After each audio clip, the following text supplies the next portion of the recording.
Hello, this is Dr. Janet Hall, clinical psychologist and author of the book Fear-Free Children. This is my second tip in a series which is designed to help parents and teachers and concerned adults help children who may be traumatised by an event either in their direct lives or perhaps that they see in the media. And this tip is all about communication and compassion.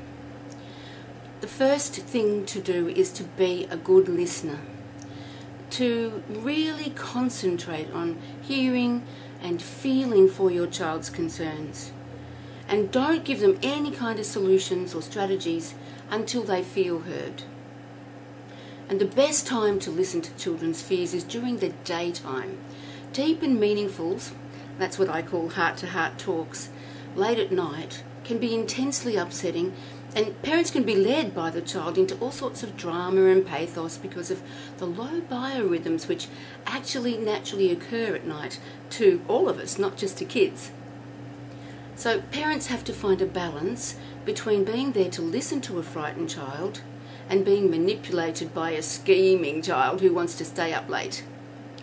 But never ignore a scared child at night, but set a time limit for how long you help settle them down again.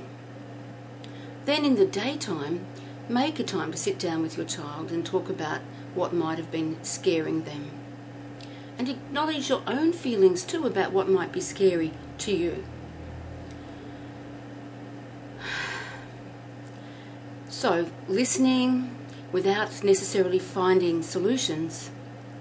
And perhaps sometimes it's important to allow them to cry and vent and let off steam. This is not the time to be a strong disciplinarian. There was one heartless mother that I knew. Well, you picture this scenario. Billy was 8 and he ran up to the back door, threw down his bag and cried, "Mum, Mum, Mum, a boy fell over in the school today and hit his head and all blood came out." Now this heartless mother was far too busy to listen to Billy, and she said, "Put your bag away, Billy, don't drop it down there." But Billy said, "Mum, you should have seen the blood. I was nearly sick. This blood went all over the place. I thought he was dead, Mum." And his mother said, "Billy, I told you to put your bag away." Billy said, "Mum, please listen." But his mother turned on her heels and went out to hang up the washing on the line. Was it any wonder when that night Billy woke up screaming with nightmares in the middle of the night? The heartless mother told the father not to go to Billy. She said, "I'm fed up with him. He's not doing any of his jobs, he's just crying out for attention." Well, there's absolutely no reason for this mother to be so heartless.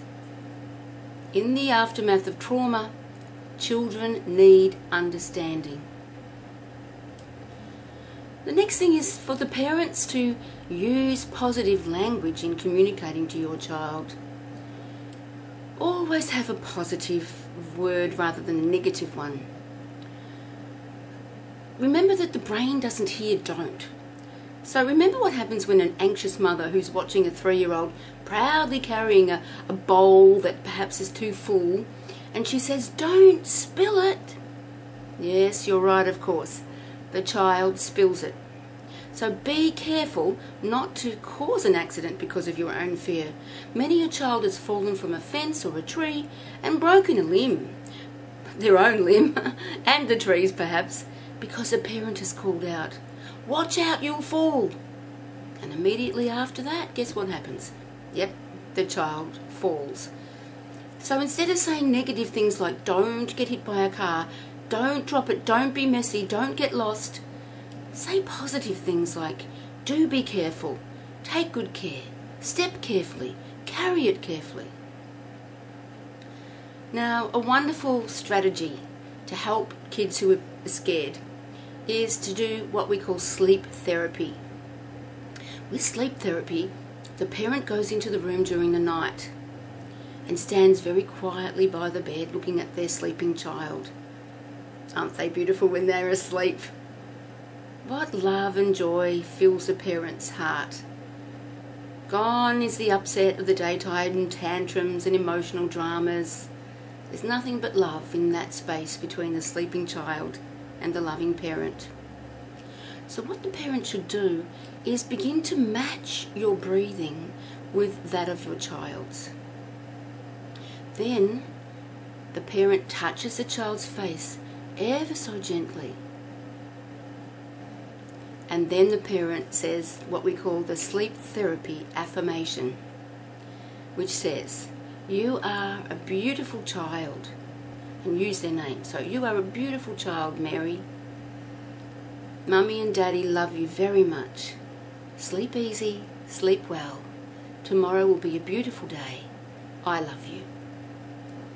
The parent then leaves the room very quietly, and the connection is made. Unconsciously, the loving bond is forged, and tomorrow the day will go really, really well. I hope your day goes really, really well, and I look forward to sharing with you very soon the third tip for parents to help scared kids. Bye for now.